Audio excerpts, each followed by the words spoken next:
Ah, ah. Umaga na pala kagad. Kaya pala masakit ang ulo ko. Mataas na pala ang sikat ng araw. Pupungas-pungas akong nagbangon ng sandaling yon. Tansya ko, mga alas 10 na ng umaga. Ginising ko ang katabi ko sa pagtulog na si Lolo Manding. Mahimbing pa rin itong natutulog sa ibabaw ng katring kawayan. Lolo, Lolo Manding, gising na. Lolo, gumising na po kayo. Mataas na po ang sikat ng araw, oh. Sige po kayo, sasakit ang ulo nyo kapag di pa kayo bumangon. Lo, gising na po. Lo. Ay, Diyos ko po. Ang kasu-kasuan ko. Ay, nako, matanda na talaga ako. Tulungan mo nga akong bumangon. Lo, ang baho niyo po. Ang lansa ng amoy niyo, ah. Amoy dugo ng aswang. Abat, ako lang ba mabaho? Ikaw rin, oy. Pareho lang tayo. Ngayon mo lang naamoy, samantalang magdamag tayo magkatabi sa higaan. Ay siya, dalian na natin kumilos at nang makaligo na nga, may kailangan pa tayong tapusing tagtarin at sinupin sa may kusina. Tapos, susunugin pa natin ang mga karne ng tarantadong aswang na yon. Kumuntikan pa akong malapa kagabi. Mabuti na lang at maliksi ka po at naunahin mong kalawitin ng matalim mong kumpay. Kung hindi, malamang, kwento na ang lolo mo ngayon. Alerto rin po talaga ako kagabi, Lolo. Kayo rin po talaga minamanmanan ko habang nakikipaglaban tayo sa aswang. Saka, ina-apply ko po talaga ang mga tinuro nyo sa akin. Isa pa po, hindi po ako makakapayag na may mangyari pong masama sa inyo. Ako nga pala si Mikoy, 18 anyos. Ang lolo ko naman ay 60 anyos na. Kami ni Lolo Manding ay mga mangangatay ng aswang. Napadpad kami rito sa medyo liblib na parte ng baryo ng Matabungkal dahil sa paniniwalang dito lumipat ang mga aswang mula sa baryong sinilangan ko, ang baryo ng Kalagbatan. Lumipat ang mga ito dahil rin sa amin ni Lolo. Ang target namin ni Lolo ay ang mapatay at makatay ang pinuno ng mga aswang na hanggang ngayon ay hindi pa namin nakakaengkwentro. Kailangan namin itong mapatay para mas madali na rin naming maibabagsak ang buong grupo nila nang sa ganun ay matigil na ang kanilang pagsalakay sa mga baryo sa aming bayan. Matapos naming maligo at makapag-agahan ni Lolo Manding ay nandoon na ulit kami sa pinakadulo ng kusina. May pasadyang mahabang lamesa roon kung saan namin kinakatay ang mga nahuhuli naming aswang. Kung bakit namin kinakatay ang mga aswang at pagkatapos ay sinusunog hanggang maging abo, ito ay para masigurong hindi na sila ulit mabubuhay. Siya nga pala, ang pinili naming pwesto sa baryo Matabungkal ay malapit sa gilid ng gubat at kaunti na lang ang mga kabahayan. Sinadya namin yon para maitago sa mga tao ang lihim naming gawain. Mahirap na kasi kapag napagbintangan pa kaming mga kriminal o mga aswang mismo ng mga taga-baryo. Lahat ng pag-iingat ay ginagawa namin para hindi kami mapaghinalaan. O siya, sige na. Tagtarin mo ng pinong-pino ang mga laman na para mas madaling masunog. Yung mga buto ay dating gawi. Titipunin ulit natin, patutuyuin at susunugin din para mas madaling durugin at isasabay ulit natin sa may sapa. At siya nga pala, iwasan mo masugatan ang mga kamay mo. Mahirap na at baka mahawaan tayo ng pagiging aswang. Ano ka ba, Lo? Kita niyo nakagwantes kaya ako.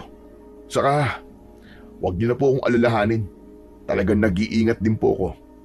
Ay siya nga pala, Lo. Naisip ko lang ho. Bakit pala hindi tayo manghuli ng isang aswang na magagamit natin para mahuli ang kanilang pinuno? Naiinip na po ako, Lo eh. Kay tagal na po nating puro panguhuli na lang ng aswang ang inaatupag. Kung maaga nating mahuhuli ang pinuno, aba ibig sabihin, pwede naman pong pag-iipon ang tutukan ko. Siyempre po, ipangarap ko ring makapagkolehiyo, Lo. at makapagtapos para po sa kinabukasan ko. Naku kung ganun lang sana kadali ang naiisip mo, Apo, ginawa na natin. Ang kaso, mahirap Hindi ganun kadaling labanan o isahan ang mga aswang basta patungkol sa pinuno nila. Saka akala mo ba ay hindi rin kami nag-iisip ng paraan ni Iska? Ang tinutukoy ni Lolo na si Aling Iska ay isang matandang kababaryo namin sa Kalagbatan. Isa itong mahusay na babaylan. Kami lang ni Lolo ang nakakaalam na isang babaylan si Aling Iska. Maigpit na lihim yun ng matanda. Ayon kay Lolo Manding, ay dati raw niya itong kasintahan pero hindi sila nagkatuluyan dahil sa panata ni Aling Iska sa sarili bilang isang debotong babaylan. Ang tagal naman po ninyo mag-isip. Ay nako, kaya walang tigil po ako sa paggiling sa Panginoon na sana isang araw ay tulungan niya tayong makahanap ng paraan kung paano mapapatay ang pinuno ng mga aswang. Hindi na rin po ako bumabata, Lo. Kayo rin. Lalo na kayo. Saka, ayoko naman pong sobrang overage na akong tutungtong ng kolehiyo. Parang nakakahiya po yata yun. Huwag ka mag-alala, Apo. Hihintayin ko lang din talaga na may matanggap akong hudyat mula kay Iska sa pamamagitan nitong parang medalyong kwintas na ibinigay niya sa akin. Kapag parang umiilaw daw ito, bumibigat o umiinit, ayun na ang senyales na kailangan natin balikan si Iska sa baryo natin. Kailan pa kaya yun, Lo? Kapag isa na po sa atin na ang sabi nyo nga ay kwento na lang? Grabe ka naman, Apo. Alam mo, kailangan mong matutunan ang maging matiisin at maging matyaga. Hindi paspasan ng mga bagay-bagay, lalo na kung tungkol sa importanteng mga bagay na nangangailangan ng dibdibang paghahanda o pagpaplano. Hindi ganun lang kadaling mapapatay ang pinuno ng aswang. Yan na lang ding pag-aaral sa kolehiyo na sinasabi mo. Hindi rin basta-basta yan na matutupad mo. Aba, kailangang handang-handa ka sa aspetong pinansyal, intelektual, pisikal at kung ano-ano pa. Ako naman ay suportado naman kita sa kung anong gusto mo sa buhay. Pero sana ay matuto ka rin bumagay, umalinsabay o magtiis-tiis muna. Darating din ang tamang panahon na matutupad mo rin ang mga pangarap mo. Basta't ukol, kung hindi pa ukol, kahit na anong gawin mo, ay hindi ka magkakabukol. Kaya huwag kang magpipilit. Ang haba naman po na sinabi nyo. Buti hindi kayo hiningal. Pero kung sa bagay po, tama po kayo, Lo. May natututunan naman po ako galing dyan sa mga uban nyo Ikaw talagang bata ka. Hindi mo rin ba alam na kahinaan mo yung pagiging mainipin mo? Nako, wag sanang dumating ang araw na ipahamak tayo ng kahinaan mong yan. Kay tagal na kitang tinuturuan kung paano mo babaligtarin yan. Pero magpahanggang ngayon, nandyan pa rin sa sistema mo. Bakit, Lo? Talaga naman, di ba? Ang tagal na pero hanggang ngayon, di pa rin natin nahanap ang pinuno ng mga aswang. Hanggang ngayon, wala pa tayong kahit na isang clue kung nasaan o kung sino ang pinuno ng mga aswang. Yung sinasabi ninyong matutukoy nyo gamit ang langis na bigay sa inyo ni Aling Iska, parang wala namang kwenta Puro karaniwang aswang naman ang nakakaharap natin. Abay, mainipin ka na nga. Mareklamo ka pa. Ikaw ba? Ano bang maiaalok mong solusyon para mas mapadali ang paghahanap natin sa pinunong aswang? Abay, kung may maganda ka ba solusyon, magsabi ka lang. Hindi yung puro ka reklamo. Kung meron palalagpasin ko ang mga ugali mong yan. Pero kung wala, mas makabubuting itiko mo na lamang ang bibig mo. Sa ngayon wala pa, Polo. Pero sisikapin ko pong mag-isip ng paraan para mas madaling mahanap at mahuli ang pinuno ng mga aswang. Kesa naman, umasa na lang tayo riyan sa udyat ng botelya ng langis na mukhang hindi naman yata tumatalab sa pinunong aswang. Teka, huwag mo nga maliitin itong pangontrang langis na ibinigay ni Iska, Mikoy. Hindi basta-basta ang kakayahan niya bilang babaylan. Hindi magandang maging diskumpiyado ka sa mga katulad nating alagad ng liwanag, Apo. Baka nakakalimutan mong malaki ang papel na ginagampanan ni Iska sa buhay mga ngatay aswang natin. Sumumpa rin tayong tatlo na anuman ang mangyari ay mananatili tayong tapat sa tungkulin natin bilang tagapagtanggol ng mga tao. Nakalimutan mo na rin ba ang sumpa sa atin ni Iska na kapag bumaligtad tayo sa kanya o kapag tinalikuran natin ang ating tungkulin? Naku, hindi naman po sa akin nalimutan ko yun, Lo.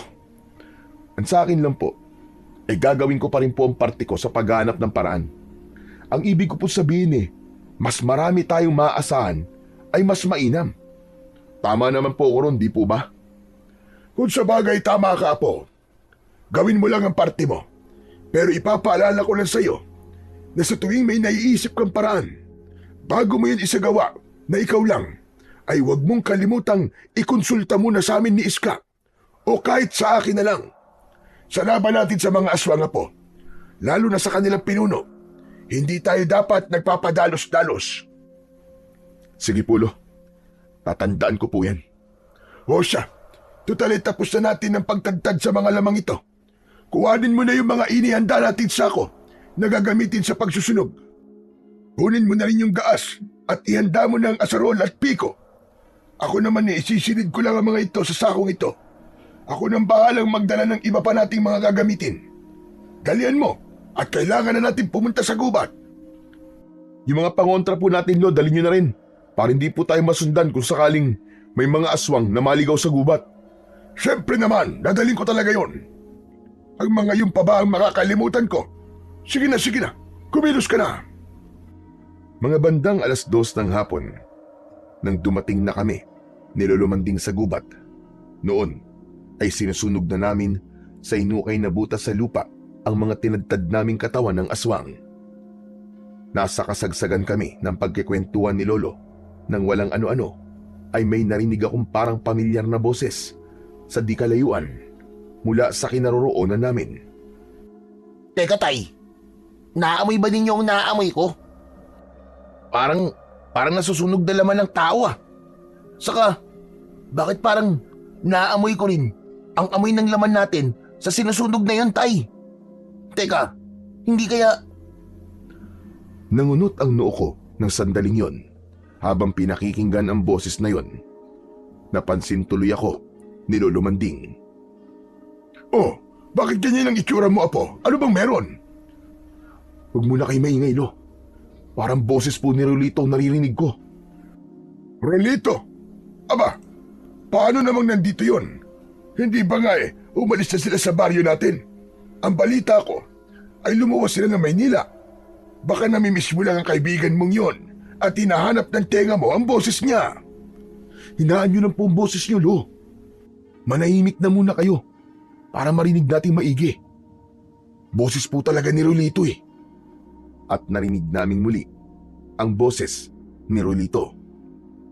Dito po muna kayo, Itay. May sisilipin lang po ako sa bandaron. Doon po yata nang gagaling ang naamoy ko Parang kaamoy din po ni Tito Nolan Baka naman po siya na yun at minalas na may nakatsyempo sa kanya na baka tulad na sinabi yung antingero po ba yun? Balikan ko rin po kayo kagad kapag may nakita na po akong hindi maganda. Aba, boses na boses nga ni Rolito yun Kung ganun, ay baka dito lang pala sila napadpad at hindi pala natuloy sa Maynila. Mabuti pa siguro Biglang natigilan si Lolo Manding nang mapansin nitong parang umiilaw ng bagya ang botelya ng langis na nakapalawit din kasama ng medalyon. Ako rin mismo ay napansin yon. La, umiilaw po ang botelya niyo, Lo. Nako, ibig sabihin ay may aswang sa paligid po. Hindi si Rolito ang narinig natin. Malamang na aswang nakaboses lang niya. Humanda kami, Koy. Kunin mo dala mong itak at buntot ng pagi. Mag-amang aswang ang makakaharap natin ngayon. Tsaka, mukhang hinahanap nila ang napatay nating aswang kagabi. May tito ba si Rolito na nola ng pangalan na po? Wala naman, hindi ba? Nung una ay medyo nag-alangan pa ako kung susundin ko si Lolo. Naiisip ko kasi ng sandaling yon, paano kung si Rolito talaga ang makakaharap namin.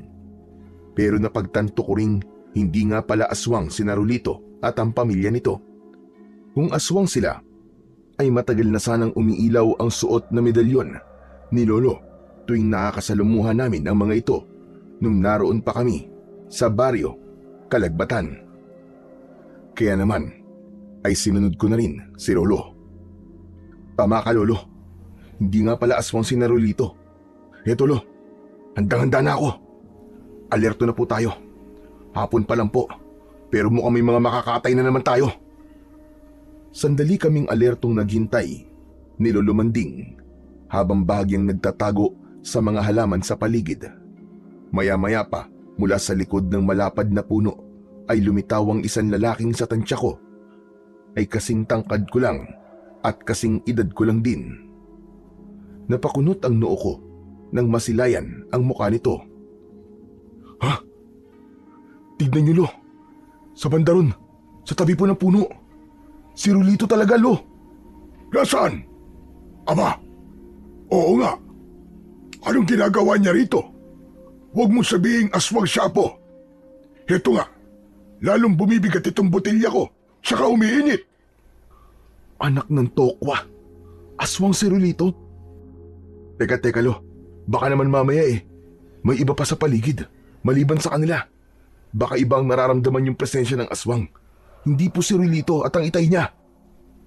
Mabuti pa, ay tawagin mo siya at palapitin dito para makasiguro rin tayo kung siya ba talaga yan o kung aswang ba talaga o hindi. Ngunit kakawayan ko palang sana at tatawagin si Rolito ay napansin kong nakita niya na kami. Ang nakapagtataka lang ay bigla siyang parang natakot pagkakita sa amin at nagmamadaling tumalikod at tumakbo palayo. Hoy, Rolito! Rolito, sandali! Anak ng... Ano nangyari dun? Bakit para siyang natakot sa atin, Lolo? Naningkit ang mga matang na patitig sa akin si Lolo Manding. Nag-iisip. Parang iba ang kutob ko rito, Apo. Halika, sundan natin sila ng kanyang itay. May kailangan lang akong tiyakin. Dalian mo! Mabilis nga naming sinundan kung saan banda tumakbo si Rolito. Kahit matanda na si Lolo at ni Rarayuma, ay nakapagtatakang mabilis pa rin siyang kumilos. Siguro ay dahil sa suot niyang medalyon. Hindi nagtagal ay namataan namin si Rolito at ang itay nito na palabas na sana ng gubat. Talagang nagmamadali ang mga itong makatakas na para bang banta kami sa kanilang seguridad. Bago pa sila makalabas, ay pinaspasan ko ang pagtakbo para maabutan ko si Rolito. Hoy, Apo! Anong ginagawa mo? Mag-iingat ka sa kanila. Baka tama ang kutob ko na mga aswang sila. Hindi, Lo. Huwag kayong mag-alala. Ako ang bahala sa kanila. At nagawa ko naman maabutan si Rolito. Agad kong hinila ang kamay niya dahilan para pareho kaming mawalan ng balanse. Habang tumatakbo, pabagsak kaming nagpagulong-gulong sa damuhan. Bitiwan mo ako, Mikoy! Bitiwan mo ako! Hindi mo na dapat kami hinabol pa ni Itay! Bitiwan mo ako! Kalimutan mo na naging magkaibigan tayo! Ano ba pinagsasasabi mo, Rolito? Ano ba meron? At bakit parang iwas kayo ng itay mo sa amin ni Lolo? Ha? Sabihin mo nga! Wala ka na ron, Mikoy. Hindi mo na kailangang malaman pa. Magmula ngayon, pinuputol ko na ang pagkakaibigan natin dalawa. Kalimutan mo rin ang pangako natin sa isa't isa bilang magkaibigan. Hindi ko na yun matutupad, Mikoy. Siya, sige, diyan ka na. Wag mo nang tatangkaid pansundan kami ng itay ko. Kung hindi, magkakalintigan tayong dalawa. Matapos tumayo na maayos, ay bibira na sana ulit ng alis si Rolito. Pero pinigilan ko pa rin siya sa kabila ng mga sinabi niya. Teka, Rolito. Pwede bang linawin mo muna sa akin kung ano ang dahilan at bakit biglang naging ganito? Sige nga, magtapat ka nga sa akin. Tama ba ang hinala namin ni Lolo? Na isa kang aswang? Biglang natigilan doon si Rolito. Napabuntong hininga ito habang nakatalikod sa akin. Makaraan ay hinarap akong muli. Anong gagawin mo? Kung sakaling sabihin kong oo, huhulihin nyo rin kami? At kakatayin? Tulad ng ginawa nyo kay Tito Nolan ko. Mga laman niya, ang sinusunog nyo ngayon, hindi ba? Naguguluhan ako ng mga sandaling yon at hindi makapaniwala sa napagtatanto ko. Teka, pero hindi ko alam na may Tito Nolan ka. Hindi namin siya kilala ni Lolo Manding. Saka paano naging aswang kayo? Imposible. Kung aswang ka, ay matagal na sana naming natukoy ni Lolo sa pamamagitan ng pangontrang langis niya tuwing nagpupunta ka sa bahay sa Kalagbatan. Hindi ba nga inahahawakan mo pa nga ng maraming beses ang botelya ng langis ni Lolo? Tapos, hindi ka nga tinatablan ng mga sandata namin at mga pangontra. Noon yon, hindi pa ako aswang noong mga panahong yon. Pero ngayon, aswang na rin ang buong pamilya ko. Ako, si tatay, at si Tito Nolan. At paano naman kayo naging mga aswang? Yung bandaylan, kung bakit umalis kayo ng Kalagbatan? Oo, yun nga ang dahilan. At kayo rin ang naging dahilan kung bakit naging aswang ako. At nahawaan ko sina Itay at Tito. Kasalanan mo rin, Mikoy. Kasalanan mo! Lalo akong naguluhan ng mga sandaling yon dahil sa mga pinagsasabi ni Rolito. Bahagya pa akong napatras habang itinuturo ang sarili ko. Ako? Paano naging ako? Hindi naman ako aswang para mahawaan kita. Kasalanan mo, Mikoy. Dahil hindi mo sinabi sa akin kagad na mga mangangatay pala kayo ng mga aswang. Huli na mapagtanto kong ang karne palang minsan nakuha ko sa kusina nyo. Nang minsang madatnan kong wala kayo ron, ay karne pala ng aswang. Alam mo, mahilig kami ni Itay sa kinilaw, di ba? At kinilaw namin yon. Pati si Tito Nolan ay nakikain sa amin. Dahil doon, ay nahawa kami sa pagiging aswang. Mula noon, ay nagbago na ang buhay namin na hindi namin ginusto. Huli na rin nang malaman ko tungkol sa inyo ni Lolo Manding. Mula rin noon, ay hindi na ako nakalapit sa inyo at nalaman ko nga ang lihim ninyo. Ngayon, Mikoy, sabihin mo nga sa akin, ano ang gagawin mo ngayong nalaman mong ikaw ang may kasalanan ng lahat? Huliin nyo kami ni Itay at kakatayin nyo rin ni Lolo Manding, ganun ba? Tulad ng ginawa ninyo kay Tito Nolan. Hindi ako makapaniwala sa mga narinig ko mula kay Rolito. Hindi ko naisip na pwede palang mangyari yon. Tama si Rolito. Dapat pala ay hindi ko inilihim sa kanya ang papel namin ni Lolo Manding bilang mga mangangatay ng aswang. Nainis tuloy ako sa sarili ko ng mga sandaling yon.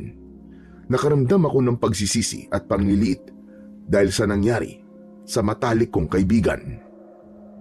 Magsasalita sana ulit ako at hihingi ng tawad kay Rolito, pero nagulat kami nang marinig naming naglalaban na pala sina Lolo Manding at ang Itay ni Rolito. Dehado ng mga sandaling yon si Lolo dahil higit na mas malaki at mas malakas ang Itay ni Rolito. Mikoy po, tulungan mo ako! Malakas ang isang to dahil isa siyang bagong aswang! Tutulungan ko sana si Lolo pero bigla akong pinigilan ni Rolito. Pinagsabihan niya ako at pagkaraan ay ang Itay naman ito ang sumunod na pinagsabihan. Huwag mo nang tangkayin pansaktan si Itay, Mikoy! Itay! Tigilan niyo na po si Lolo Manding. Lolo Manding, huwag na huwag din yung susugatan ng Itay ko. Nagdadapit hapon na. Hindi dapat magising ang pagkaaswang namin sa pagkakataong to. Kung masusugatan kami ngayon ay maaamoy ng ibang mga aswang at baka pati ang pinuno nila ay maalerto. Hindi pa natin kilala ang pinuno, pero hindi na namin gusto pang makilala ito ni Itay. Aalis na kami at ayaw namin kalabanin kayo. Isa pa, ay ayaw namin makaharap ninyo ang pinuno. Dahil kung nagkataon, ay hindi namin alam kung kanino kami papanig ni Itay. Pero Rolito, magkikita ba tayong muli? Marami akong gustong sabihin sa'yo. at ihingi ng tawad sa inyo. Hindi ko masasagot yan, Mikoy. Pero nasa punto na tayo na magkaiba lang ang ating mga landas. Hindi namin alam ni Itay kung saan namin mapipigilang tuluyang kaming lamunin ng pagiging aswang namin. Ayoko maglaban tayo. Kaya siguro ay mas makabubuting hindi na lang tayo muling magkita. Mangiyak-ngiyak ako sa sinabing yun ni Rolito na labis na nagpalungkot sa akin. Dahil dito ay napayuko na lang ako, nasising-sisi dahil sa sinapit ng pamilya ng kaibigan kong si Rolito. Patawad, Rolito. Patawad talaga dahil sa pagkukulang ko sa'yo. Pero handa pa rin akong tuparin ang pangako natin sa isa't isa. Kahit anong mangyari, ay hindi ko hahayaang mamatay ka sa sarili kong mga kamay. Maya-maya pa ay inalertuhan na si Rolito ng kanyang Itay dahil nagsisimula ng lumatag ang dilim. Noon ay napansin kong nagsisimula ng mamula ang kanilang mga mata. Senyales na nagigising na ang kanilang pagkaaswang. Tumatalas na ang pang-amoy at iba pa naming pandama, Mikoy. Naaamoy ko na ang mga dugo ninyo ni Lolo Manding. Kailangan na naming umalis ni Itay. Umalis na rin kayo sa gubat na to bago pa maglabasan ng ibang mga aswang. Tungkol naman sa pangako natin sa isa't isa. Hindi ko alam kung mapapangatawanan ko pa yon. Kaya hanggat pwede ay umiwas ka sa akin. Sige na, aalis na kami. Kayo rin, dali na. Lumabas na kayo sa gubat na to. Parang naaamoy na rin namin ni Itay ang presensya ng pinuno sa paligid. Nang puntong yun, ay nakarinig na kami ng mahihinang mga kaluskos sa paligid. Dahil dito, ay kumilos na kami ni Lolo Manding. Ayan na nga sila, Mikoy. Bilisan nyo na. Iwanan nyo na ang iba nyong mga gamit. Yung mahalaga na lang ang dali ninyo. Itay, alerto po tayo sa paligid. At bantayan po muna natin sila Mikoy at Lolo Manding habang tumatakas sila. Iligaw muna natin ang ibang mga aswang. Sinamantala namin ni Lolo Manding ang pagkakataong poprotektahan kami ni Rolito. Pero habang tumatakas, ay biglang nakarinig kami ng malakas na kakaibang alulong. Hindi yung basta alulong ng isang aso o ng asong gubat. Mas tamang sabihing alulong yun ng kakaibang nilalang. Kinilabutan kami ni Lolo Manding dahil noon lang kami nakarinig ng kakaibang tunog ng alulong na yun. Anak ng alulong po ng ano yun? Nakakatakot ah. Hindi ko alam, Apo. Baka alulong ng sigbin. Nag-aalaga ng mga sigbin ng mga aswang. Ikaw, Rolito, alam mo ba kung alulong ng anong nilalang yun? Sabi ni Itay, ay baka alulong daw mismo yun ng pinuno ng mga aswang. Sabi ko nga sa inyo, nararamdaman namin ang presensya niya sa paligid. Kaya naman, bilisan niyo nang lumabas dito, Mikoy. Nararamdaman din namin ang kakaibang lakas ng kanyang enerhiya. Baka nasa malapit na siya. Posibleng nililito niya kayo sa pamamagitan ng kanyang alulong. Narinig niyo naman siguro. Mahirap tukuyin kung malayo ba siya o malapit, kung saan siyang banda. Ilang saglit pa ay biglang narinig namin ng isang nakakatakot na boses. Tulad ng sinabi ni Rolito, hindi rin matukoy kung nasaan banda ito nagmumula. Parang lumulutang lang ito sa ere na ang timbre ay magaspang at parang sa halimaw. Mga kalahi, sundan ninyo ang amoy. Nagsinunog na laman ng isa nating kalahi. Kailangan managutan mawanan sa kalahi natin. Isa pa, ay naaamoy kong may mga pangontra sila at mga sandata. Narito na sila sa malapit. Hulihin niyo sila at hirap sa akin. Ngayon din! Nanlaki ang mga matang nagkatinginan kami ni Lolo Manding. Maging si Rolito at ang Itay nito ay ganun din. Nangalat sa paligid ang sunod-sunod na mga kaluskos. Tanda na kumikilos na ang mga aswang sa paligid. Sunod-sunod pang nagsiatungal ang mga ito, dahilan para kami ay mataranta. Bilisan niyo na, Mikoy! Sunod kayo sa amin ni Itay!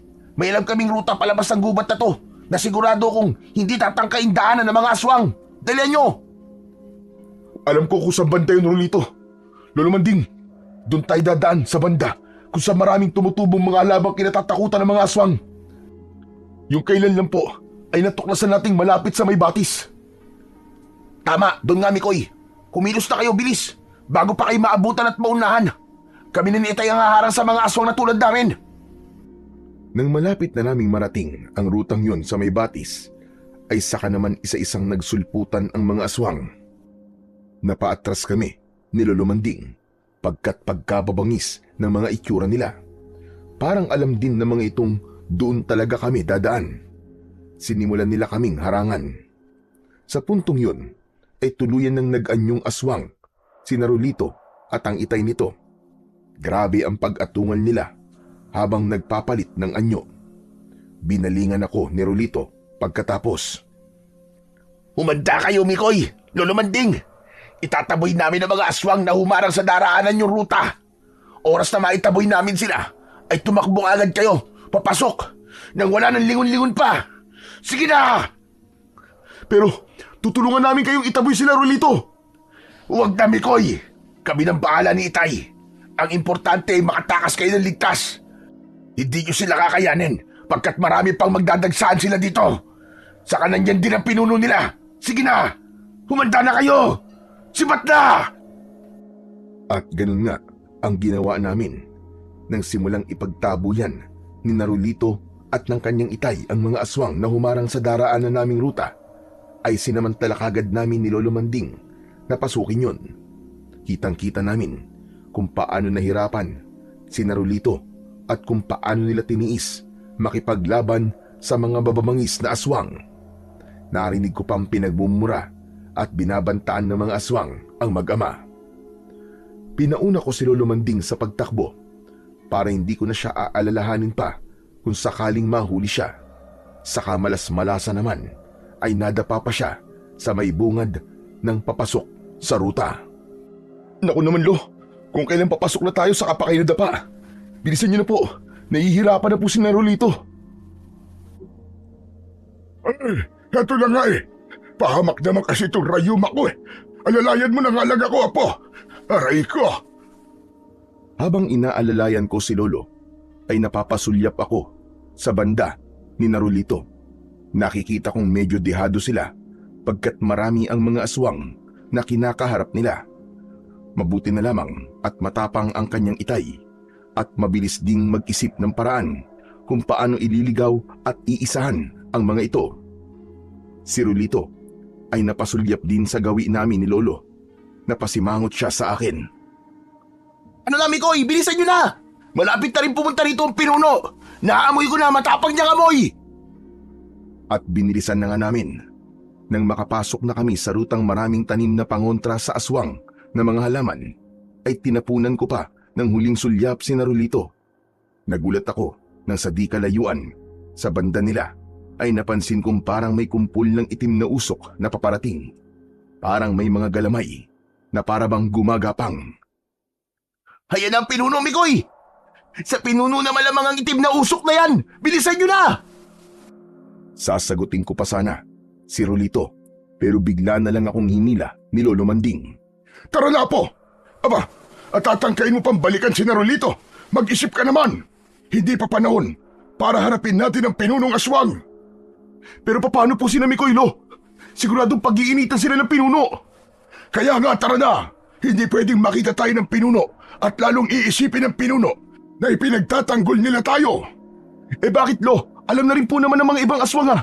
Malamang na magsusumbong po sila sa pinuno. Kailangan kong iligtas si Rolito laban sa pinuno, Lo. Kapag kwan, ay bigla akong itinulak ni Lolo Manding. Halatang nadismaya sa sagot ko. Kung ayaw mo magpapigil, ay bahala ka. Sige, sugurin mo ang pinuno. Kung kaya mo na mag-isa, usok na itim pangalan niya, ay nakakatakot na. Paano pa kaya kapag lumantad na siya sa'yo? Sige na, bahala ka riyan. Tatakas ako mag-isa. Saka naman ako biglang natigilan noon. Lalo na nang mapansin kong unti-unti nang nahahawi ang itim na usok at unti-unti ring inilantad ang pinunong aswang. Namilog ang mga mata ko at nagsimulang manginig ang buong katawan ko nang mapagmasdan ang itsura ng pinuno. Sobrang nakakatakot. Malaki at maskulado ang katawan nitong namumutok ang bawat ugat sa balat. Maitim na mamula-mula ang kulay nito na naglalangis pa. Sobrang umbok ng bunganga nito dahil sa nag-uusli ang matutulis na mga pangil. Para na itong mukhang asong lobo. Ang mga mata ay mapupula at napakatalim kung tumitig. Malapad ang noo nito at ang buhok ay buwaghag na mamasa-masa at mahahabang parang sa babae. Ang formasyon ng mahahaba nitong kamay ay parang sa bakulaw na parabang mandadamba anumang sandali. At ang mga daliri nito sa kamay ay tinubuan ng matutulis at maiitim na mga kuko. Wala itong saplot na pang-itaas. Ang pang-ibaba naman nito ay parang puruntong na kupasing maong na punit-punit dahil sa namimintog na mga kalamnan sa hita. Maya-maya pa ay galit na galit habang umuungol na iginala nito ang paningin sa kabuuan ng kagubatan. Sa puntong ito ay bigla akong hinila ni Lolo Manding at nagtago kami sa likod ng isang malagong palumpong. Inis na binulungan niya ako. Ang tigas talaga ng ulo mong bata ka. Magtago na tayo at baka makita tayo ng pinuno. Ayan ang sinasabi ko sa iyo eh. Para ka kasing kung sino kung umasta.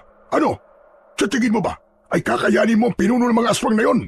Kita mo naman, sobrang bangis ng itsura niya. Hindi natin basta-basta matatalo yan. Marami pa tayong kailangan malaman tungkol sa kanya. Grabe, sobrang nakakatakot talaga siya, Lo. Ano kaya kung obserbahan muna natin siya? Nandito na rin lang naman tayo. Siraulo ka ba? Hindi sa ganitong paraan natin siya pag-aaralan. Kita mong iginagala niya ang paningin niya sa paligid at sigurado kong pinapagana rin niya ang iba pa niyang pandama. Nakalimutan mo na bang matatalas ang pandama ng mga aswang? E di lalo na ang pinunong yan. Kaya huwag matigas ang ulo mo. Halika na, tumakas na tayo habang may pagkakataon pa. Noon ay nagpatianod na ako sa gustong mangyari ni Lolo Manding. Habang maingat kaming tumatakas, ay nakalingon pa rin ako at tinitignan kung ano na ang kalagayan ni Narulito. Napansin kong nilapitan siya ng galit na pinunong aswang. Siya at ang itay niya ay sabay na kinwelyuan ng pinuno at para bang bulak lang na iniangat sa ere. Lo, tignan nyo! Kawawa naman po ang kaibigan ko. Lagot sila ng itay niya sa pinunong aswang. Kailangan, Lo, may gawin tayo! Huwag ka nang matigas ang ulo, Apo! Tinulungan nila tayo makatakas. Tapos ikaw naman itong sasayangin ang tulong nila sa atin. Saka sa palagay ko, ay hindi sila papatayin ng pinuno dahil magkalahi na silang aswang. Parurusahan, oo, pero malabong patayin sila. Walang ano-ano ay biglang bumaling ang paningin ng pinuno at sakto sa direksyon namin. Binundol ng kaba ang dibdib ko nang magtama ang mga mata namin at maras itong umalulong. Bigla ring napalingon sa amin si Narulito at ang itay nito. Nakalarawan sa mukha nila ang pag-aalala at takot. Nakulo, patay tayo. Nasundan tayo ng tingin ng pinunong aswang. Nakakatakot talaga ang alulong niya. Parang talagang gustong manlapa. Bilisan na natin tumakbo, Apo. Huwag ka na kasing lumingon pa riyan. Sundan mo ako. Ililigaw natin ang paningin niya. Teka nga, at ilalabas ko pa ang ibang pangontra at pantaboy ng mga langis. Magsasaboy ako sa paligid para maligaw sila kung sakaling tangkain nila sumunod. Sana lang ay di sila mag-abang sa paglalabasan natin. Sunod-sunod ang naging pag-atungal ng pinunong aswang. Talagang kinabahan kami ni Lolo Manding dahil kada alulong nito ay hindi namin mahulaan kung saan direksyon ito sumuot. Nakadagdag pa sa kaba namin ay ang sabay-sabay ring pag-atungal ng iba pang mga aswang at ang sabay-sabay ring mga kaluskos sa paligid. Grabe, Lo. Sobrang nakakakaba naman to. Ngayon lang nangyari to sa atin, ha. Iba na pala talaga kapag pinunong aswang na ang makakaharap. Sinabi mo pa. O siya, huwag ka nang tumaldal dyan. Tahimik muna tayo para hindi nila tayo masundan. Nang sandaling yon, ay sobrang dilim na sa gubat pagkat tuluyan ng lumatag ang gabi Tanging mahinang liwanag ng buwan na lang ang nagsisilbi naming tanglaw. Talagang hingal kabayo kami ni Lolo dahil sa pinagsamang kaba at pagod sa pagtakbo na pasuot-suot pa kung saan-saan. Hanggang sa wakas ay nakalabas na rin kami sa gubat. Natanaw namin ang ilang kabahayan. Nagmamadali kaming lumapit sa isang bahay at nakisuyong patuluyin kami.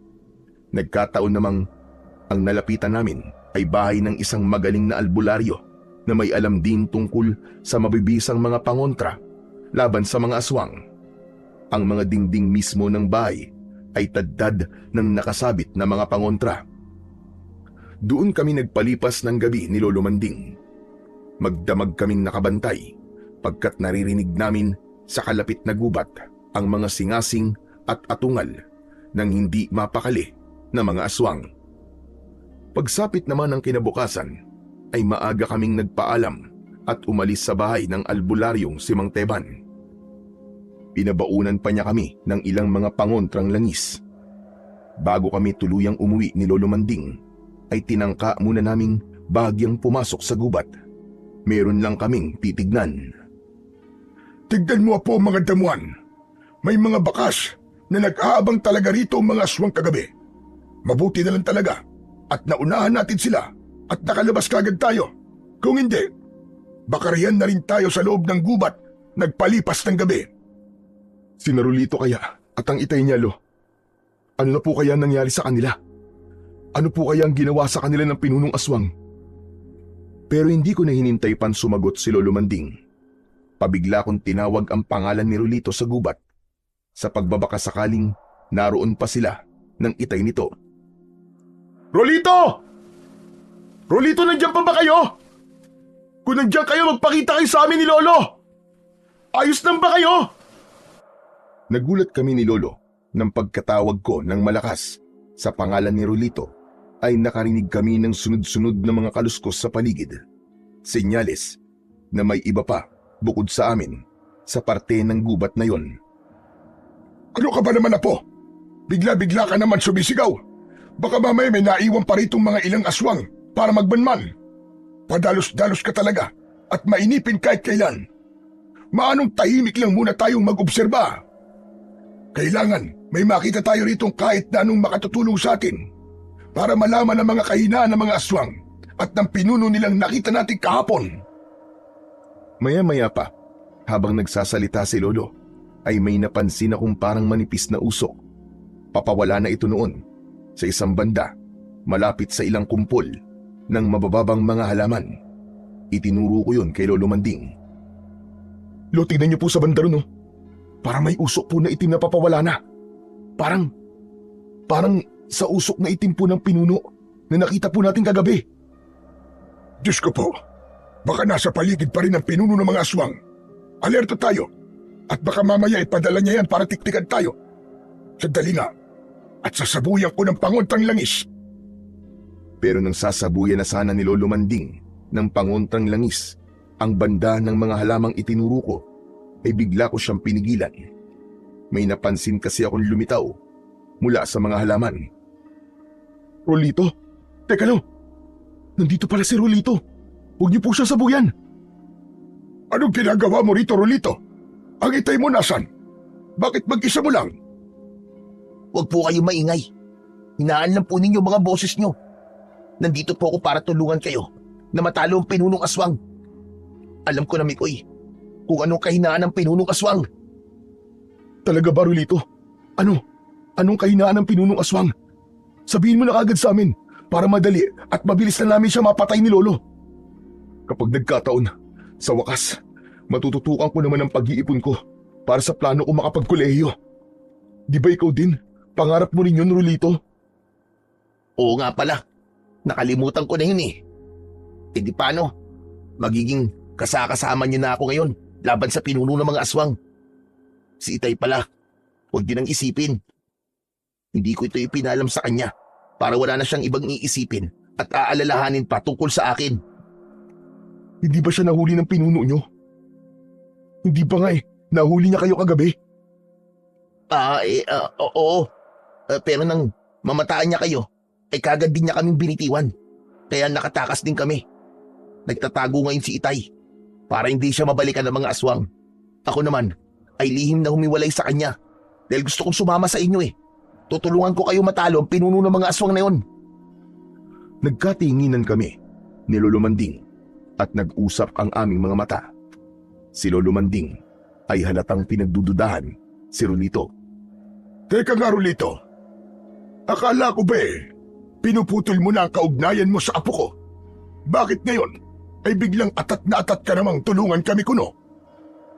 Lolo naman, syempre, baka po napagtanto niya na kailangan talaga natin ng tulong niya. Bakit hindi na lang niyo isipin na pagkakataon ito na maging kakampi natin siya laban sa pinuno? Isipin niyo naman, may kakampi tayong aswang mismo, di ba?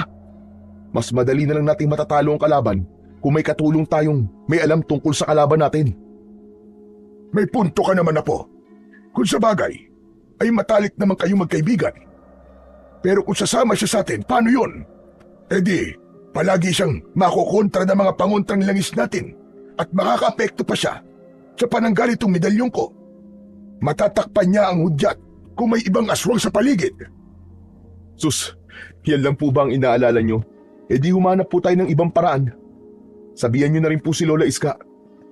Sigurado namang magaling mag-isip yun ng paraan, di po ba? Nang puntong yun, nang mabanggit ko ang pangalan ni Lola Iska, ay napansin kong parang may kung anong inaalala si Rolito. Napakunot pa ang noo nito. Teka, Iska? Tama bang narinig ko, Mikoy? Iska? Yung ba yung magaling na babaylan? Kami naman ni Lolo Manding ang nagulat sa sinabing yun ni Rolito. Nanlalaki ang mga mata at nagtatakang nagkatinginan kami ni Lolo. Hindi namin inaasahan yun. Teka, Rolito. Bakit alam mo na babaylan si Iska? Mikoy, anong ibig sabihin nito?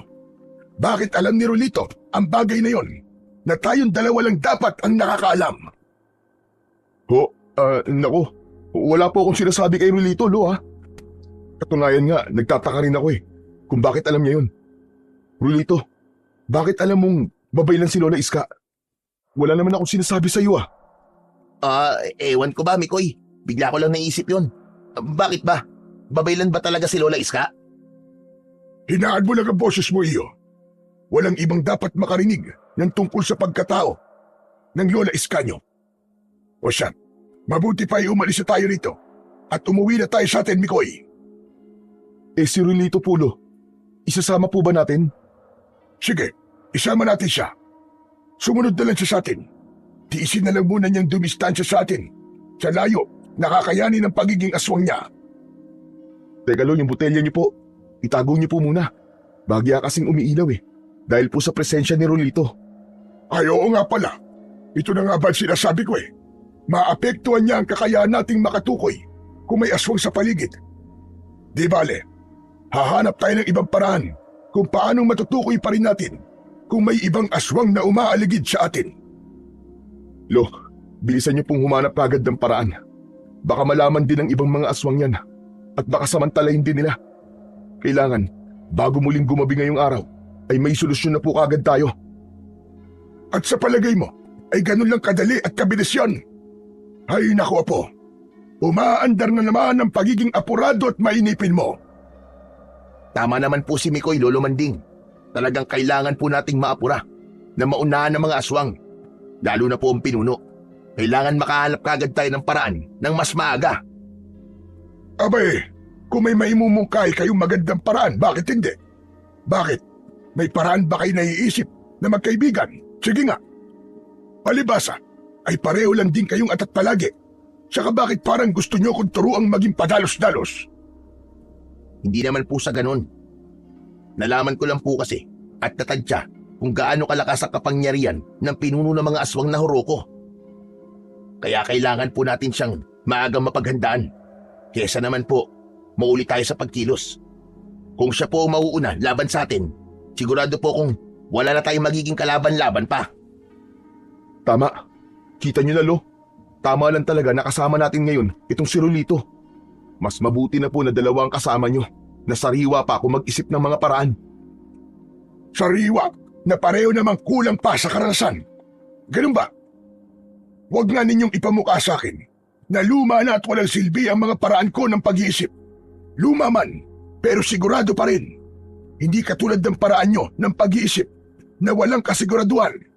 Hindi nyo ako mapipilit na maging padalos-dalos. Lolo Manding, kung may maganda po ba ako maimumungkahi sa inyo na ikakatalo po ng mga aswang, pakikinggan niyo po ba ako? Kung maganda talaga bakit naman hindi? Hindi ko naman sinasabing, Komo, hindi nyo ako mahahatak na maging padalos-dalos sarado na rin ang isip ko. Bukas pa rin naman ang isip ko sa iba pang mga posibilidad. Basta sa ikatatalo ng mga aswang at ng kanilang pinuno. Mabuti naman po kung ganun, Lolo Manding. Bakit? Ano ba kasi magandang naiisip mo? Pero sa ako na po sasabihin sa inyo kapag nakauwi na po tayo sa bahay nyo. Nako, kung ganun apurahin na nating umuwi, Lo. Pakiramdam ko po ay maganda talaga ang naiisip na Rolito. Kailangan mabilis nating mapatay ang pinuno ng mga aswang. At ganun na nga ang nangyari. Nagmamadali kaming umuwi sa kubong tinitirhan namin ni Lolo Manding. Nang makarating kami roon, ay agad naming pinag-usapan ang tungkol sa naisip na paraan ni Rolito. Ako ang unang nagbukas ng usapan. Pero syempre, bago kami nag-usap-usap, ay inilayo muna namin si Rolito mula sa mga pangontra at sandatang nakakalat sa kubo namin ni Lolo. Doon kami sa likurang bakuran nag-usap-usap. Ano, Rolito? Ano nga pala yung sinasabi mong magandang paraan para matalo natin si... Ano nga ulit ang pangalan ng pinunong aswang? Horoko. Ayun, si Horoko pala. Paano natin madaling matatalo ang Horoko na yun? Simple lang. Unang-una nating hakbang ay ang alamin ang kahinaan ng kalaban natin. Pero ganun din naman tayo. Ang unang-una nating dapat gawan ng paraan ay ang mga kahinaan natin.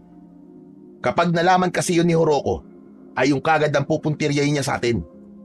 Ibig sabihin, yun muna ang kailangan natin paghandaan. Ikaw, Mikoy, ay alam ko ng kahinaan mo. Unang-una nga ay ang padalos-dalos ka at mainipin. Madali lang yan gawa ng paraan.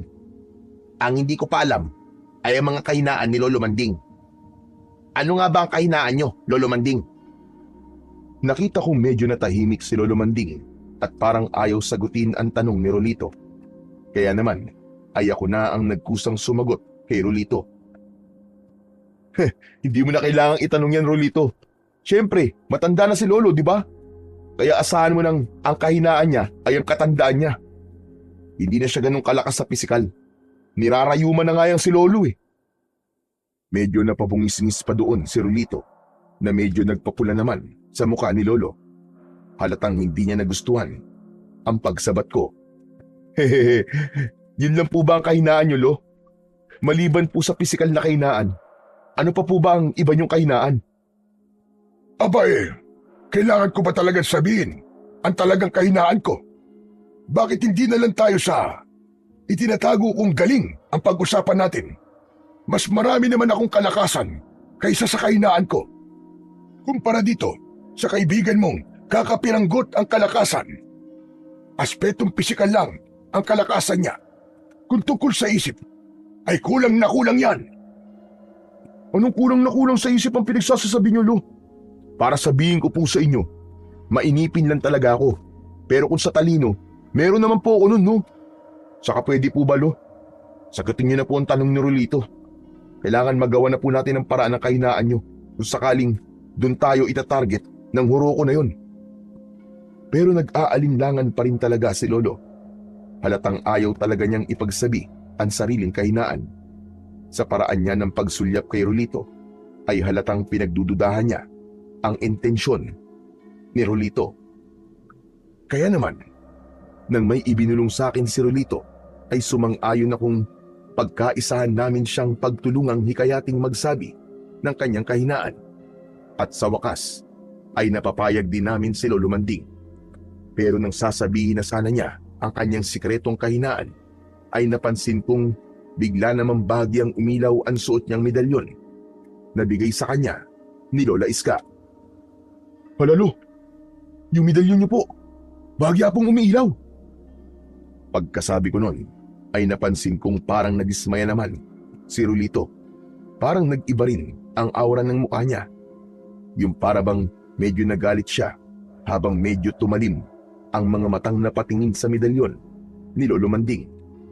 Pero ang inisip ko ng sandaling yon ay baka nga dahil lang sa nabitin sa sasabihin sana ni Lolo. Aba, oo nga no. Sa wakas, umilaw na rin ito. Isa lang ang ibig sabihin nito, Mikoy. Kailangan nating mapuntahan ngayong kagad si Iska sa kalagbatan. Dalawang ibig sabihin nito. Una, ay may mahalaga siyang natuklasan. At ikalawa, ay parang paghingi na rin niya ng tulong. Maaaring para sa kanya o para sa baryo natin.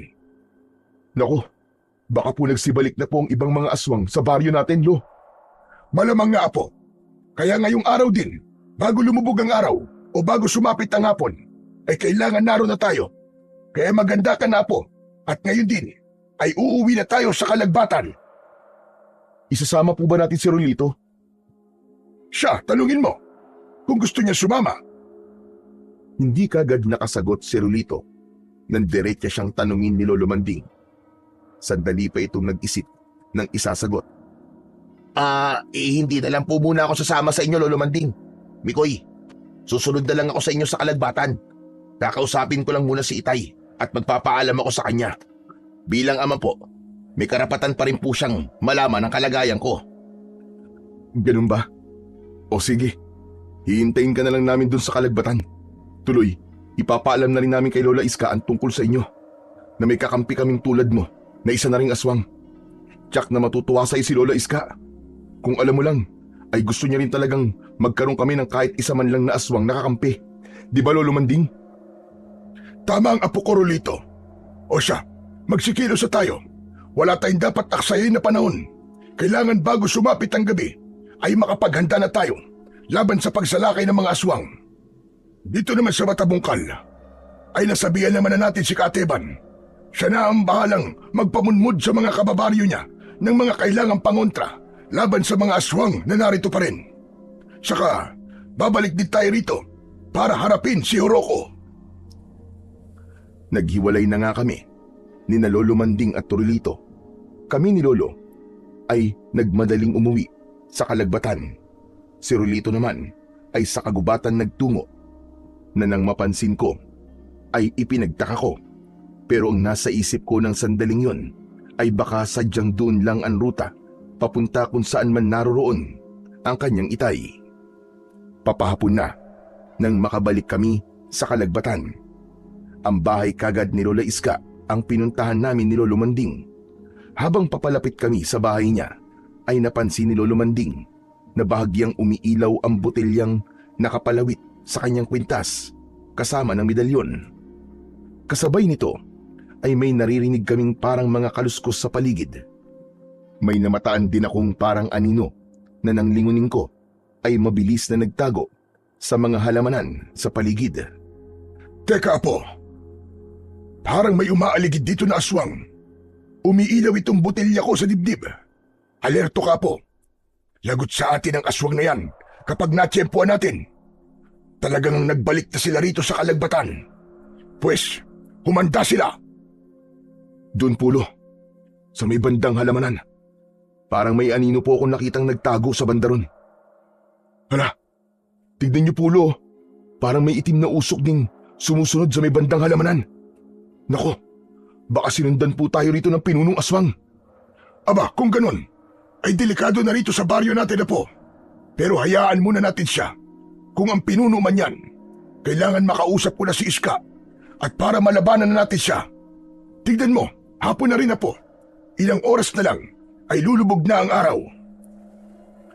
Binundol ng kaba ang dibdib ko ng sandaling yon habang nakamata pa rin sa may halamanan at kitang-kita kong may mga itim na usok pa rin na talagang parang nagtatago doon.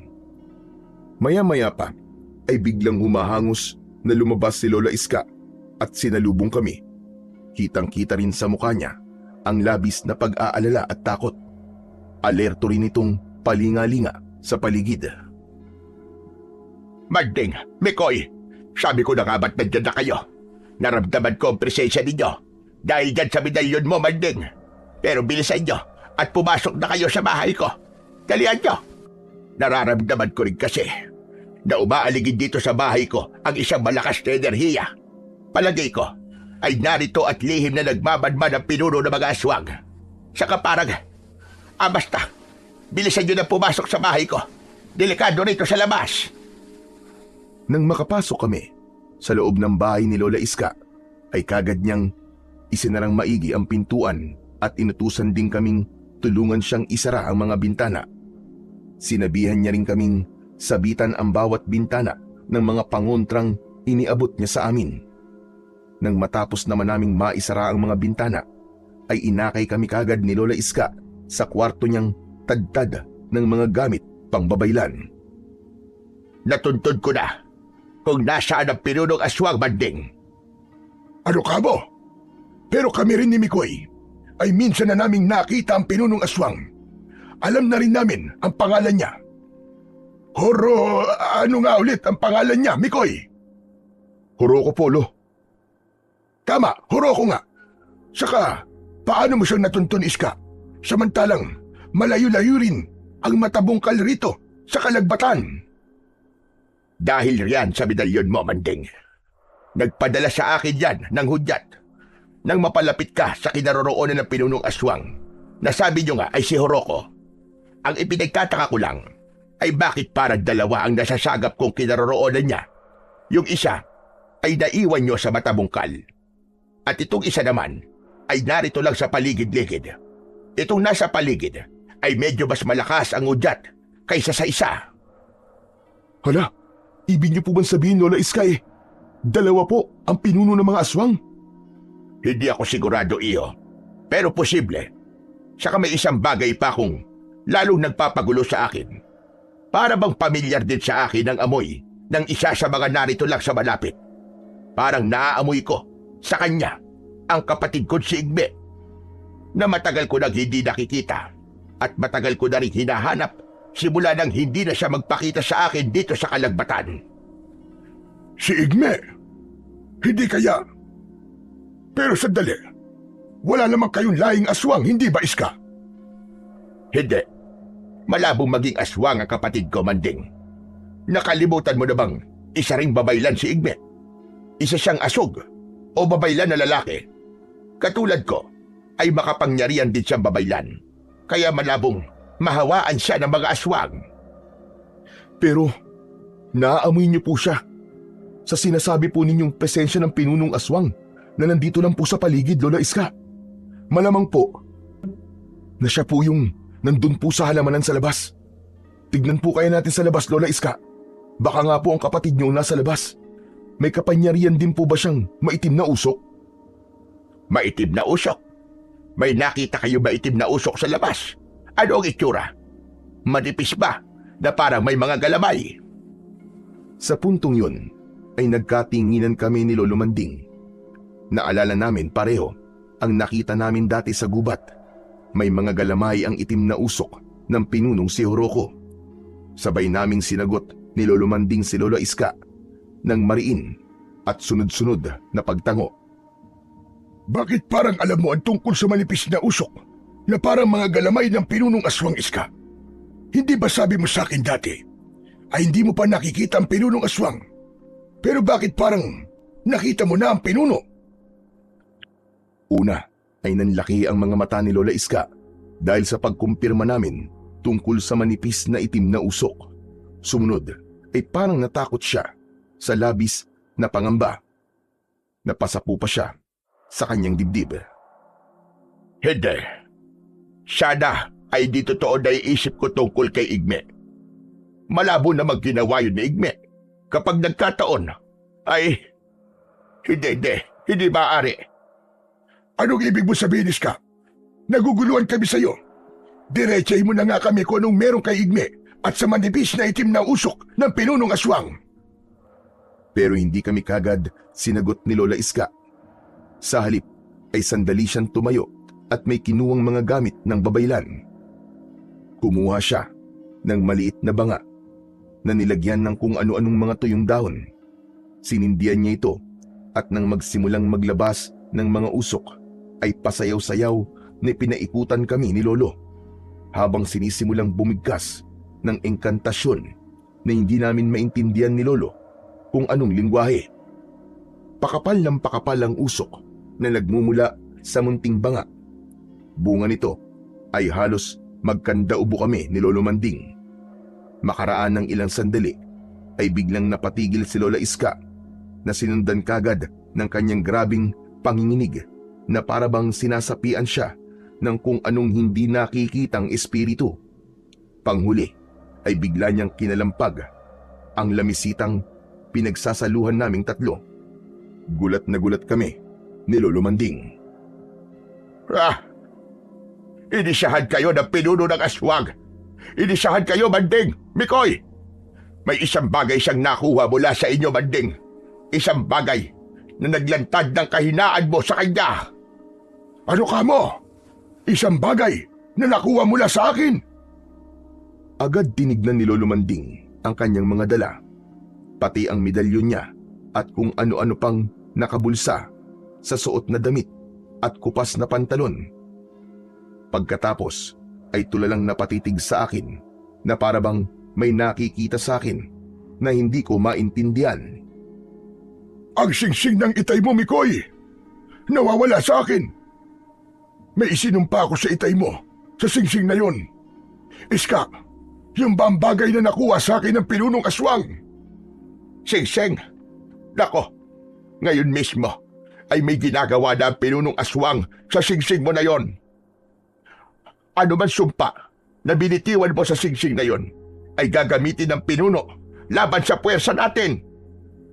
Elo, ano po ba ang isinumpa niyo sa singsing na ni Itay? Hindi. Hindi, Apo. Hindi ako makakapayag na makuha ka sa akin ng huroko na yon. Iska, anong pangontrang kailangan natin gawin para hindi makuha ng huroko na yon ang apo ko? Ano lo? Kukuhanin po ko ng pinunong si Oroko? Talagang kinilabutan ako sa mga napag-alaman ko mula kay Lolo Manding. Siyempre, ay ayaw kong makuha ni Oroko. Nakatatakot ang itsura ng pinunong aswang na yon. Hindi ako makapapayag na malala pa ako ng pinakamabangis na aswang. Hindi ako makakapayag, Lo. Ayoko malapa ni Oroko. Gumawa po kayo kagad ng paraan ni Lola Iska. Dali na po, Lolo Manding, Lola Iska. Kapag hindi po kayo kumilos kagad, ay may gagawin akong pagsisisihan nyo. Huwag kang ganyan na po. Saka hindi rin talaga ako makapayag na makuha ka sa akin ni Oroko. Gagawa kami ng paraan ni Iska. Ngayon na po, Lo, ngayon na. Gumawa na kagad kayo ng paraan. Kung hindi, ilalabas ako dito at haharapin ang may manipis na usok sa labas. Seryoso ako, Lo. Gagawin ko talaga yun. Para ipakitang seryoso talaga ako at para mapuwersa silang gumawa kagad ng paraan, ay mabilis kong nilapitan ang saradong pinto at nagbantang bubuksan ko yun. Ngunit bago pa man ako makalapit sa pinto, walang ano-ano, ay bigla na lang may malakas na kumalampag dito. Kasunod nun ay narinig ko ang boses ni Rolito sa labas. Mikoy! Mikoy, papasukin niyo ako! Si Rolito to, Mikoy! Pakiusap, papasukin niyo ako bago pa tuluyan dumilim! Rolito? Bubuksan ko na sana ang pinto, pero mabilis akong nilapitan at pinigilan ni Lola Iska. Noon, napansin kong pareho silang may suot na medalyon ni Lolo Manding at pareho ring kakaiba ang paraan ng pag-ilaw ng mga ito. Huwag mong bubuksan, Mikoy! Pero Lola Iska, ang kaibigan ko pong si Rolito nasa labas. Hindi po ako maaaring magkamali. Boses na boses po niya naririnig ko. Lolo Manding, si Rolito po nasa labas. Narinig niyo naman po, hindi po ba? Isa rin po siyang aswang, Lola Iska. Pero kakampi po natin siya. Di po ba? Ay gusto niyo magkaroon tayo ng kakamping aswang? Heto na po yun. Si Rolito po ang sagot sa problema natin na yun. Hindi, Mikoy. Iba ang pakiramdam ko sa nasa labas na iyan. Baka yan mismo ang pinunong si Oroko. Hindi ko rin sigurado kung si Igmi yan na nagpapanggap lang na si Rolito. Basta, masama ang kutob ko sa kung sino man yan na nasa labas. Hindi tayo pwedeng basta lang magpapasok ng kung sino-sino rito. Mikoy! Lolo Manding! Lola Iska! Pakiusap, papasukin niyo po ako. Ako po talaga si Rolito. Paano ko ba kayo mapapaniwala na ako talaga to? Papasukin niyo na ako. Nagmamakaawa ako sa inyo. Maya-maya lang ay lalong nagwala sa pag-iyak si Rolito nang makarinig kami ng mga atungal at singasing ng mga aswang sa labas. Noon pala ay nagsisimula ng lumubog ang araw at hindi namin namalayan yon. Kasunod nun ay ang hiyawan naman ng mga kababaryo namin. Ang ilang mga kalalakihan ay nagsasabing pagtutulungan daw nilang kalabanin ang mga aswang. Nagsabi pa silang ilabas ang kahit na anong sandatang panlaban. Mikoy! Lolo Manding! Lola Iska! Tulungan niyo ako! Tulungan niyo ako! Naglabasa na po ang mga aswang.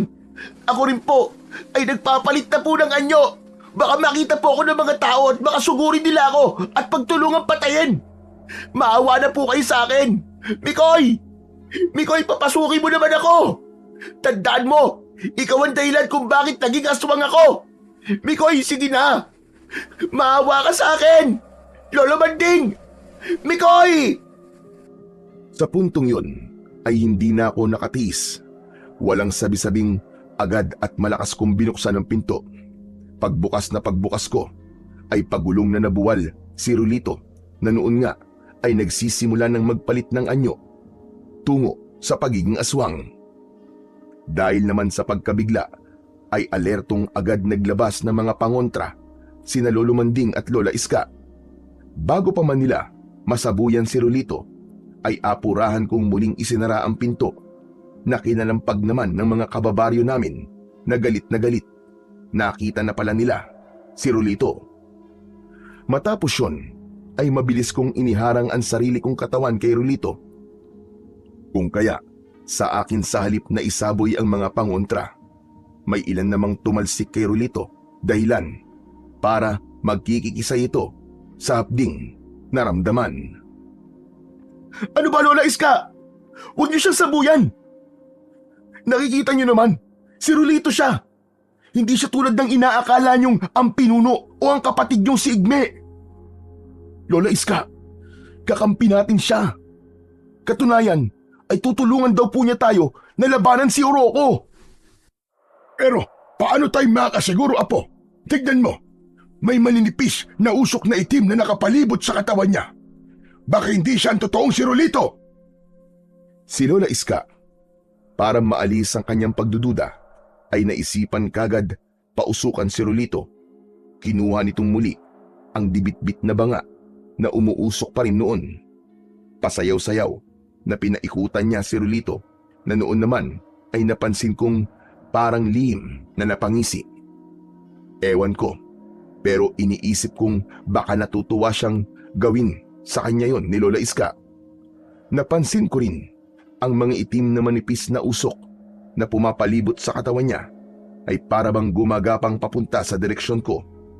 Natigilan ako at parang naistatwa sa kinatatayuan ko nang simulan ng malagalamay na itim na usok na pumasok sa balat ko. Nang puntong yun ay agad kong naramdaman ang para bang kuryenteng dumaloy sa mga ugat ko. Malakas akong napaungol dahil doon. Ano nangyayari sa akin, Lolo Manding? Lola Iska! Tulungan niyo ako! Parang napapasukan ako ng kuryente sa katawan ko! Tulong! Noon din ay natigilan sa kanyang ginagawa si Lola Iska at nabaling ang pansin sa akin. Si Lolo Manding naman ay nag-aalalang agad akong nilapitan. Mikoy! Mikoy, ano nangyayari sa iyo? Diyos ko po! Tignan mo, Iska! Ang malagalamay na manipis na itim na usok na nagmumula kay Rolito pumapasok sa paanan ng apo ko. Sabay sanang haharapin ni na Lola Iska at Lolo Manding si Rolito para sabuyan ng kanilang mga pangontrang langis. Pero bago pa man nila yon magawa, ay inunahan na sila ni Rolito. Pinalibutan nito ang sarili ng itim na usok habang parang baliw na humahalakak. Ang isang galamay na usok ay naiwan sa akin na patuloy na pumapasok sa paa ko. Nagulat kami nang marinig namin ang nabagong boses ni Rolito nang magsalita. Nasa katauhan ni Rolito pero ang boses ay kay Horoko. Salamat sa sinsing mo, Manding. Ngayon ay mapapasakin ang apo mo. Ikaw naman, Iska. Hindi mo ko kaya. Baka nakakalimutan mong mas malakas ako kaysa sa'yo noon pa man. Igme! Igme, ikaw ba yan? Hindi na ako si Igme. Si Horoko na ako ngayon. Napansin kong natigilan si Lola Iska at parang malalim na napapaisip sa sinabi ni Horoko. Palihim nitong tinapa ang medalyon at tahimik na may kung anong sinasambit ang bibig. Ako naman noon ay papagrabe ng papagrabe ang nararamdaman sa sarili. Biglang umiinit na ang mga mata ko at ang mga kalamnan ko ay parang gusto nang magsipagwala. Pakiramdam ko ay unti-unting nagbabago ang katawan ko. Natakot ako nang sumagi sa isip ko na baka nahawaan na ako ni Horoko ng pagiging aswang. Dahil dito ay naiiyak na akong nagpasaklolo kina Lolo Manding at Lola Iska. Hindi ako makapapayag na maging aswang. Lolo Manding! Lola Iska! Tulungan niyo ako! Ayoko maging aswang! Ayoko maging aswang! Puko, Iska. Unti-unti na siyang nagiging aswang. Anong gagawin natin? Ayoko maging aswang ang apo ko. Ikaw na, Horoko ka! Pagbabayaran mo ang ginawa mong ito sa apo ko! Ito at sa'yo! Sasabuyan sana ni Lolo Manding ng pangontrang langis si Horoko, sabay patatamaan sana ng hawak na matalim na karit. Pero nang gawin niya yon, ay malakas siyang tumilapon. Nakalimutan ni Lolo na napapalibutan pala si Horoko ng mga galamay nitong itim na usok. Hindi mo ko kaya, tanda. Kahit magsama pa kayong dalawa ni Iska, wala rin talab sa akin ang mga kapangyarihan niya bilang babaylan. Dahil isa rin akong asog na bumalik sa kapangyarihang itim. Pero hindi ko na kayo bibigyan pa ng pagkakataong labanan ako. Dito ko natatapusin ang mga buhay ninyo. At itong si Mikoy ay akin na. Nakita kong mabilis na dinaluhan ni Lola Iska si Lolo Manding at parang may ibinulong kay Lolo Manding. Palihim namang ibinigay ni Lolo Manding kay Lola Iska ang suot na medalyon. Makaraan ay muling tumayo si Lolo Manding kahit iika-ika dahil sa tindi ng kanyang pagkakatilapon. Pwes, hindi mo basta-basta makukuha ang apo ko, Horoko. Hindi ako makakapayag. Hanggat hindi mo ako napapatay, ay hindi mo siya makukuha. Matapang ka, matanda ka. Pwes, pagbibigyan kita. Pero hindi ako ang mismo papatay sa'yo. Alam mo ba kung sino? Nang mapadako sa akin ang tingin ni Horoko, ay hindi makapaniwalang nagkatinginan kami ni Lolo Manding. Mukhang ako ang tinutukoy niya. Nang puntong yun, ay tuluyan na akong nakapagpalit ng anyo. Hindi nga ako makapaniwala nang sulyapan ko ang sarili. Isa na akong ganap na aswang. Hindi pwede to. Hindi ako isang aswang. Lolo Manding, hindi pwedeng maglaban tayo.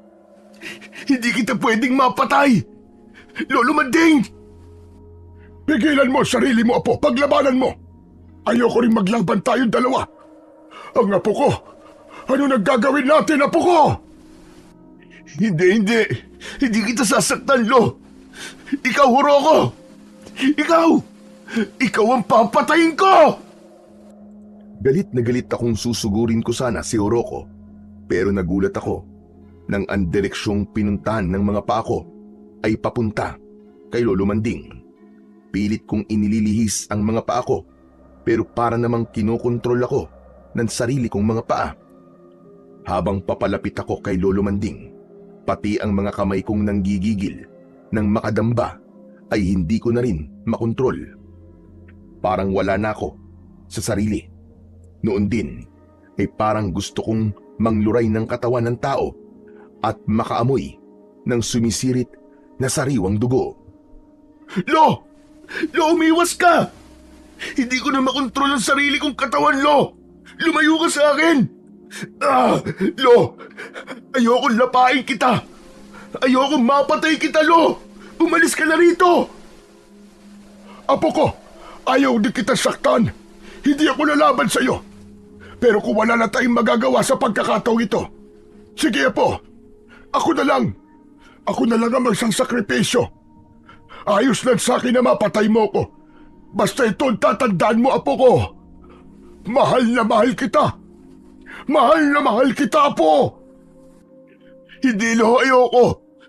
Ayoko maglaban tayo. Ayokong patayin ka. Pero hindi ko kaya, Lo. Umalis ka na. Umalis ka na. Tulad ng sinabi ko, Apo, hindi kita iiwan.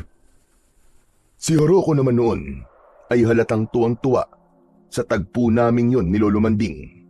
Hindi na nito napansin ang lihim na ginagawa ni Lola Iska ng mga sandaling yon. Nasulyapan ko sa sulok ng mata ko na nagtago pala siya sa likod ng aparador at noon ay parang isinasara na ang kung anumang inuusal sa sarili. Magaling! Magaling! Napakagandang palabas naman itong nasasaksiyan ko. Lolong uugod-ugod laban sa apo niyang naging isang mabangis na aswang. Ngayon, Mikoy, tapusin mo na siya at sumama ka na sa akin. Matapos ito, ay gagawin kitang prinsipe at ikaw ang susunod na magmamana ng aking trono bilang pinuno ng mga aswang. At magmula ngayon, hindi ka natatawaging mangangatay ng mga aswang. Sa halip ay mga tao naman ang kakatayin mo para sa mga kalahi natin. Tayo ang maghahari sa buong mundo! Hayop ka! Hayop ka! Kampun ka talaga ng demonyo, Horoko! Pagbabayaran mo rin ang kasamaan mong ito! Hindi ako naniniwalang mas mananaig ang kasamaan laban sa kabutihan!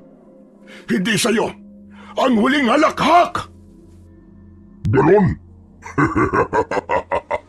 Kay rami mo pang tanda. Magpapaalam ka na nga lang sa mundo at brutal na mamamatay sa kamay ng apo mo. Nagyayabang ka pa. Wala ka ng silbi. Inutil! Kung hindi ka ba naman isang malaking tukmol. Sige na, Mikoy. Sige na. Pagpira-pirasuin mo na ang katawan ng matandang yan. Lantaan mo sa harapan ko ang kanyang lamang loob at puso. Kaawa-awa ka naman, tanda. Papatayin ka at gugutay-gutayin ka ng apo mo. Hayop ka! Hayop ka! Napakasama mo, Horoko. Kinuha mo na nga ang pagkatao ng kaibigan ko. Pati sa lolo ko ay gagawin mo pa rin ito. Wala kang kasing sama. Kampung ka ni Satanas. Kapag napatay ko si Lolo, sinusumpa ako. Humanda ka talaga sa akin. At sa oras na makontrol ko ang sarili ko, ay kakalabanin din kita. Pagpipira-pirasuin ko din ang katawan mo hanggang sa maging abo ka. Lintik lang ang walang ganti. Satanas ka! At noon ay dadambain ko na sana si Lolo Manding nang walang ano-ano ay malakas na nagsalita si Lola Iska na noon ay lumantad na mula sa likod ng aparador na pinagtaguan nito. Hawak-hawak nito ang mga medalyong kakaiba ang paraan ng pag-ilaw. Ang kulay ng ilaw ng mga ito ay mga sul-ngasul at hindi tulad ng dating kulay na nakasanayan kong makita sa medalyon ni Lolo Manding. Igme! Patawad! Pero kailangan ko itong gawin para wakasan na ang kasamaang naghahari ngayon sa puso mo. Patawad! Patawad, kapatid ko! Katapusan mo na! Namimilog ang mapupulang mga matang napabaling ang tingin ni Horoko kay Lola Iska. Lumarawan sa mukha nito ang galit at labis na pagtataka. Hindi. Anong ibig mong sabihin, Iska? At sa palagay mo ba ay matatalo mo ko? Kung yan ang iniisip mo, ay nagkakamali ka. Ayaw sana kitang kalabanin, Iska. Pero kung pinipilit mo ko, wala akong magagawa. Isasama na kita sa matandang uugod-ugod na ito na tulad mo rin na mga walang silbi. Ikaw ang nagkakamali, Igme. Maling-mali. Na nagpasakop ka at bumaling sa kapangyarihang itim na sinabi ko sa noon na wag mo susubukan bilang isang asog. Pero pinairal mo pa rin pala ang katigasan ng ulo mo at talagang katauhan pa ng isang pinuno ng mga aswangan ninakaw mo. Akala mo ba ay tuluyan ka ng maghahari bilang isang malakas na puwersa ng kadiliman? Walang mula sa mga babaylan ang kahit kailan ay magtatagumpay na kasama ng puwersa ng kasamaan. Yan ang tatandaan mo! Ang lakas talaga ng loob mong kalabanin ako ngayon. Bakit? Ano ba ang ipinagmamalaki mo sa akin, Iska? Hindi mo na ako kaya ngayon. Kaya kung ako sa'yo, ay kumampi ka na rin at tumanib sa akin.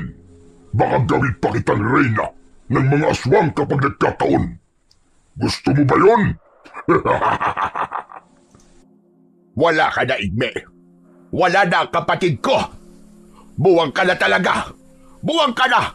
Tuluyan ka ng sinakop ng kademonyohan. Talaga? At hindi Igme ang pangalan ko. Ako si Horoko. Horoko ang pangalan ko. Hindi Igme. Tumigil ka. Kahit ano pang pangalan mo ngayon, ay si Igme ka pa rin. Saka hindi sa niyayabangan kita, Igme. Horoko! Horoko ang pangalan ko! Natatandaan mo ba na may isang bagay akong ayaw na ayaw kong ituro sa iyo noon? Ito na yon, Igme. Ito na yon! Ang paraan kung paano mababaligtad ang kapangyarihang itim kapag pumasok ito sa sistema ng isang babaylan o ng isang asog. Hindi ko itinuro sa iyo dahil alam ko ang tendensiya mo. Alam kong maaaring mangyari sa iyo ang ganito. Ikaw ang may pagkakataong kapag pinasukan ng kasamaan ay hindi nagugustuhin pang bumalik pa sa dati at lalo pang sisirain ng paraan para makabalik at gagamitin para lalong palakasin ang kasamaan mo. Ikaw ang nabubuang nais ka. Bakit? Sa palagay mo ba ay maniniwala ako sa mga pinagsasasabi mo ngayon? Puro kadakdak. Hindi ko ba alam na gumagawa ka lang ng kwento para ako ay iyong lituhin at linsahin? Mukha mong kulubot, Iska. Hindi mo ko maluloko. Hindi mo ko maiisahan. Kaya Mikoy, ano pa? Ano pa bang hinihintay mo? Bakit hindi mo pa nilalapa ang malding na yan? Ano bang nangyari? Wala. Wala naman nangyari, Igme. Sabi mo nga, ay gumagawa lang ako ng kwento, hindi ba? Ngayon, ay tikman mo ang bunga ng kawalan mo ng pagsisisi. Ikaw ngayon ang mamamaalam na sa mundo. Pero bago ang lahat, ay kukunin ko muna sa iyo ang mga kapangyarihan mo bilang isang asog at magiging akin na yon. Pero siyempre, ay sasalain ko ang kapangyarihang itim na inihalo mo rito. Ito na katapusan mo, Igme. Magpaalam ka na! Hindi. Kalokohan mo, Iska. Nasisiraan ka na talaga ng ulo. Pagsisisiyan mo ginagalit mo ko. Humanda kayo ngayon. Mamamatay kayong lahat. Bigla-bigla ay malakas na umalulong ang aswang na si Horoko na noon ay nasa katauhan pa rin ni Rolito. Yung pala ay hudyat para ang mga aswang sa labas ay sapilitang pumasok na sa bahay ni Lola Iska. Katakot-takot ang ugong ng pagsugod ng mga ito. Ako naman noon ay napansin kong unti-unti akong bumabalik sa dati kong anyo. May itim na manipis na usok na parabang nagmamadaling tumakas paalis sa mga paa ko. Gumapang ito sa saig at bumalik kay Horoko. Habang ginigiba ng mga aswang ang dingding ng bahay, si Horoko naman na pinuno ng mga aswang ay kakikitaan ng takot at pagtataka sa kanyang mga mata habang kinakapa at tinitignan ang nangyayari sa sarili. Napansin kong ang itim na usok na parang mga galamay niya ay unti-unting naglalaho sa hangin. Unti-unti rin siyang lumalaki at nagbabalik sa dati niyang anyo. Ang katauhan ni Rolito na nasa kanya ay unti-unting nawawala. Ano ito? Ano to? Hindi maaari. Ano tong nangyayari sa akin? Iska! Anong pinapagana mo sa akin? Anong ginagawa mo? Pagahas ka! Pakialamera ka! Huwag mong gawin to sa akin! Kapatid mo ako! Bakit nagagawa mo ito sa akin? Hindi! Hindi maaari! Hindi dapat mawala sa akin ang mga kapangyarihan ko! Itigil mo ito, Iska! Itigil mo ito! Tumigil ka! Wala na! Hindi ko na kaya pang pigilan yan, Igme. Gumagana na ako na siyang tahimik kong sinambit at ibinilong sa mga medalyon ko. At ang medalyon mo rin ay nakiayon sa akin. At yun ay mapupunta na rin sa akin ngayon. Kaya patawad na lang sa'yo, Igme. Kailangan mabura na ang kasamaan sa linya nating mga babaylan. Kailangan mo na mawala! Isinusumpa kita, Iska! Isinusumpa kita! Sa ngalan ng espiritu ng kapangyarihang itim! Hayop ka! Pagbabayaran mo to! Pagbabayaran mo to ng malaki, Iska! Walang ano-ano ay ikinumpas ni Lola Iska ang hawak niyang mga medalyon sa hangin. Kinontra niya ang sumpasa ng babanggitin pa lamang ni Horoko. Bunga nito ay biglang hindi na nakapagsalita pa ang pinuno ng mga aswang na si Horoko.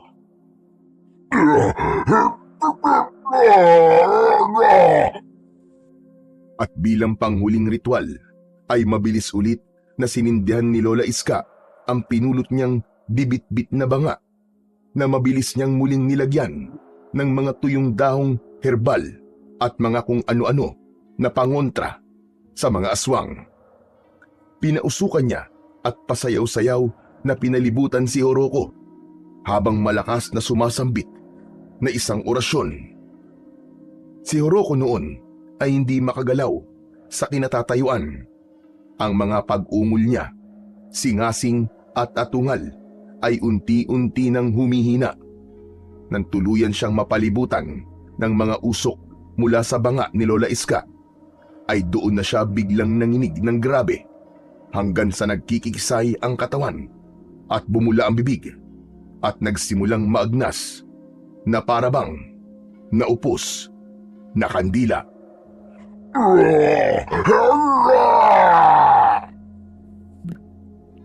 Ang maiingay namang pagkakagulo ng mga aswang sa labas ay unti-unti na ring tumigil. Huminto rin ang mga ito sa tangkang gibain ang bahay ni Lola Iska. Nang mapansin naming biglang umusok ang katawan ni Horoko at magsimulang magliyab, ay nataranta kami. Naku po, Diyos ko! Magmadali kayo, Banding Mikoy! Kailangan na natin lumabas kagad dito! Tiyak na masusunog ang buong bahay ko! Maging sa labas ay sigurado masusunog din ang lahat ng mga aswang! Tayo na! Lumabas na tayo rito! Una muna ay maigpit akong niyakap ni Lolo Manding. Salamat sa Diyos at nakabalik ka rin sa dati, Apo. Hindi ko alam ang gagawin ko kung tuluyan ka na wala. Salamat at walang kailangan magsakripisyo sa ating dalawa, Apo. Mahal na mahal kita. Mahal na mahal kita, Apo. Kayo rin, Pulo. Mahal na mahal ko po kayo. Nagpapasalamat talaga ako sa Panginoon Diyos.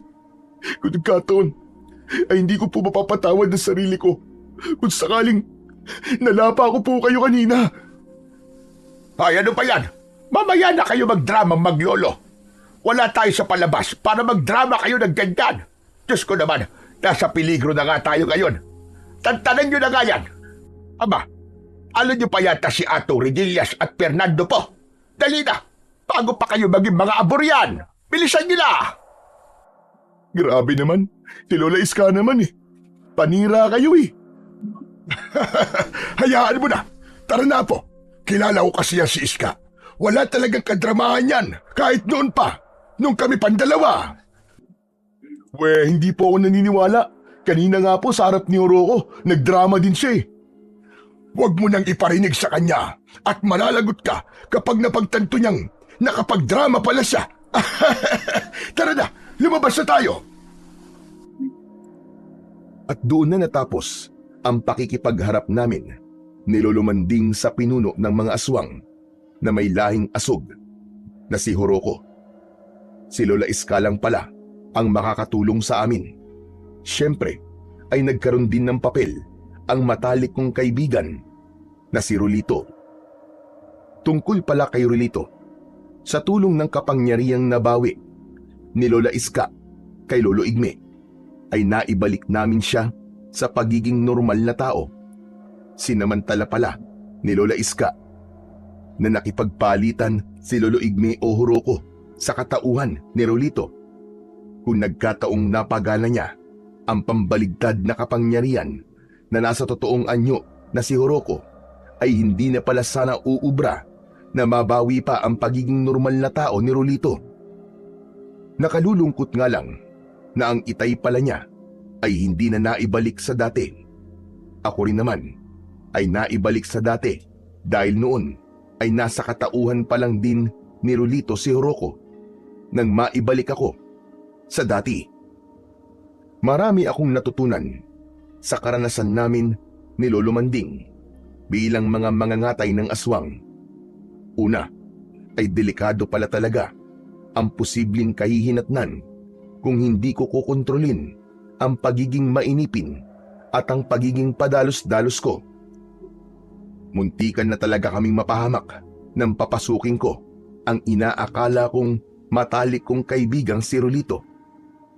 Ikalawa, ay ang wag na wag ipagsasabi sa iba ang kahinaan mo tulad ng kay Lolo Manding. Yung pala ang pupuntiryahin ng kalaban. At ikatlo, ay yung natutunan ko kay Lola Iska na ilihim din ang importanteng bagay sa taong hindi talaga mapagkakatiwalaan na tulad ng kapatid niyang si Lolo Igme na naging pinuno ng mga aswang na si Oroco. Matapos ang gabing yon, ay naging tahimik na ulit ang baryo, Kalagbatan, at mula noon ay hindi na muling sinasalakay ng mga aswang. Kalaunan din ay nakapag-ipon na ako ng sapat para sa aking pangarap. At yun nga, kami ni Rolito ay ipinagpatuloy namin ang pag-aaral sa kolehiyo. Pero habang nag-aaral ako, naroroon pa rin ang kagustuhan kong ipagpatuloy ang pagiging mangangatay ko ng mga aswang at palawigin yon sa tulong ng aking pinakamamahal na si Lolo Manding, at ganoon na rin ang partisipasyon ngayon ni Rolito sa amin. Ang kanyang ama naman, bagkus kahit naging aswang ito, ay pumanig pa rin ito sa kabutihan at hindi tuluyang nilamon ng kasamaan ang kanyang buong pagkatao. Sama-sama kaming pinortektahan ang buong bayan, maging ang mga karatig lugar, laban sa mga aswang na posibleng maghatid ulit ng takot at panganib sa lahat. Nangako kami sa aming mga sarili na hanggang merong mga kampon ng kadiliman na tulad ni Oroco, ay hinding-hindi kami titigil sa aming misyon na maging tagapagtanggol ng bayan bilang isang grupo ng mga mangangatay ng aswang na may basbas ng Panginoon na siyang pinakamakapangyarihan sa lahat. Ang kwentong inyong napakinggan ay sumasalamin sa tunay na pagkakaibigan ng isang tao at sa totoong pagmamahal para sa kanyang lolo. Isang ugnayang nagbigay daan upang manaig ang kabutihan kahit sa harap ng takot at paghihiganti. Sa kabila ng isa sa kanila ay naging aswang at ang isa naman ay mangangatay. Nang ibabaw pa rin ang pagmamahal. Pinili nilang unawain ng isa't isa at ialay ang kanilang lakas upang ipaglaban ang katarungang matagal nang hinahanap at tuluyang pagpuksa sa kasamaan ng kadiliman. Sa tulong ng Panginoon at sa tibay ng tiwala at pagmamahal na hindi natinag ng mga pagsubok, napagtagumpayan nila ang pinakamadilim na yugto ng kanilang buhay. Itinuro ng kanilang samahan ng tunay na pagkakaibigan ay nagbubuklod ng puso at ang katarungan ay tunay na nagwawagi kapag ito'y isinasabuhay ng may pananampalataya at kabutiang loob para sa lahat.